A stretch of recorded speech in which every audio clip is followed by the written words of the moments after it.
અમે મગપુલાવા છોકરાને ખાવા આવી ગયા છે. એવું છે? હવે આ છોકરાને મગપુલાવા આવજો તારા ભાઈ. નમસ્કાર દર્શક મિત્રો, તો સ્વાગત છે તમારું ભાઈ મગપુલાવના સ્વાદિષ્ટ બ્લોગમાં. તો આપણે કાલે બતાવ્યું હતું કે મગપુલાવ કઈ રીતે બને છે, પણ ઘણા લોકોને પરફેક્ટ નથી ખબર પડી. તો આજે આપણે ફરી બતાવવા જઈ રહ્યા છીએ કે મગપુલાવ કઈ રીતે બને છે. તો આ વિડીયોને એન્ડ સુધી જોડાઈ રહેજો અને વિડીયોમાં નવા હોય તો ચેનલને સબસ્ક્રાઈબ કરી દેજો, video like share and comment કરી દેજો. તો સ્વાગત છે તમારું આજે એક નવા બ્લોગમાં.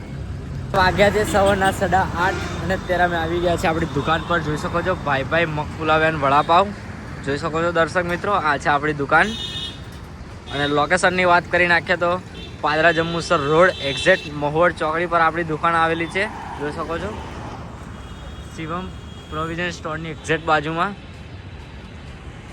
એ આપણું પ્રોપર બધું સેટઅપ આવી ગયું છે. જોઈ શકો છો આપણા મસાલા છે, શાકભાજી, ડુંગળી બધું જ આપણી આવી ગયું છે અત્યારે અહીંયા આગળ. વડાપાવનો પણ સેટઅપ આવી ગયો છે. હવે વડાપાવની સાથે તમને મરચાં પણ મળવાના છે. જોઈ શકો છો આપણી કઢાઈ અને ગેસ પણ સેટ મારી દીધો છે. એન્ડ સુધી જોડાઈ રહેજો તો આજે તમને ખબર પડી જશે કે મગપુલાવ કઈ રીતે બને છે. અને ચેનલ પર નવા હોય તો પ્લીઝ સબસ્ક્રાઈબ કરી દેજો. સૌ પ્રથમ આપણે એડ કરી દઈશું આપણું તેલ સરસ મજાનું. સૌ પ્રથમ એડ કરી દીધું છે તેલ સરસ મજાનું. જોઈ શકો છો તમે. ચાલુ કરી દીધું છે ગેસ ધીમા તાપેથી. પહેલાં આપણે એડ કરીશું કેપ્સિકમ મરચાં. જોઈ શકો છો એડ થઈ ગયા છે કેપ્સિકમ મરચાં. હવે એડ કરીશું આપણે ડુંગળી સરસ મજાની નાની ડુંગળી. ડુંગળી એડ થઈ ગઈ છે. હવે એડ કરીશું કાબીજ સરસ મજાની નાની.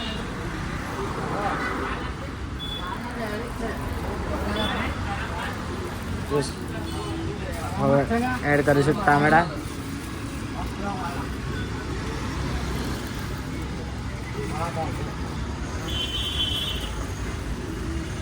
પ્રોપર તેને મિક્સ કરી લઈશું.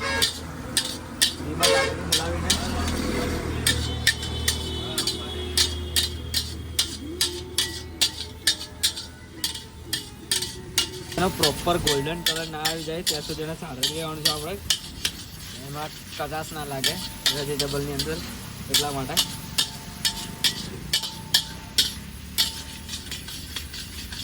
એડ કરીશું આપણી સ્પેશિયલ લાલ ચટણી તીખી કમ.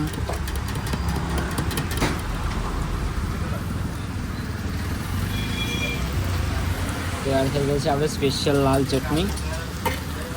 હવે એને પણ આપણે પ્રોપર તરીકે મિક્સ કરી લઈશું.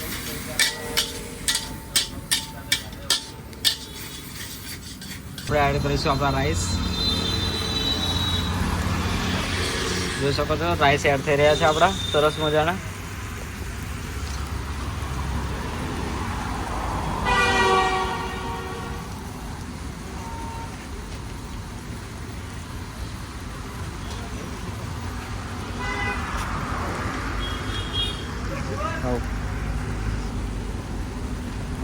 થોડાક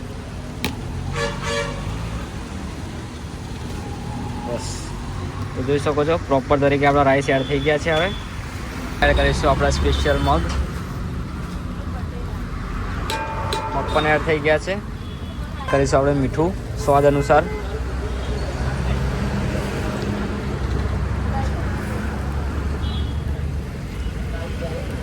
હવે આપણે એડ કરીશું આપણો સ્પેશિયલ મસાલો.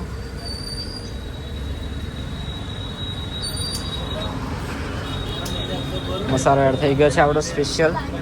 હવે એને પ્રોપર તરીકે આપણે હલાવવાનું છે.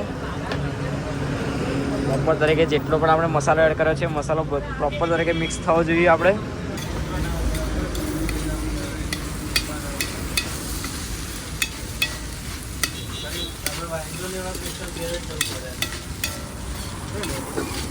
એક જ ખાવાનો છે.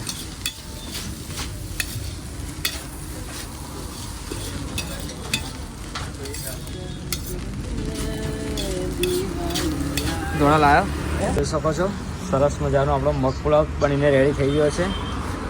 જોઈ શકો છો તમે એકદમ ગરમા ગરમ મગપુલાવ. આવો ટેસ્ટ કરવા માટે કોઈ દિવસ. મગ ખીચડી લેવા આવ્યો સાચું ક્યાં બોલે આવ્યો મગપુલાવ. તમે અમે મગપુલાવ આ છોકરાઓને ખાવા આવી ગયા છે. એવું છે? હવે આ છોકરાઓને મગપુલાવ આલો કાલા ભાઈ.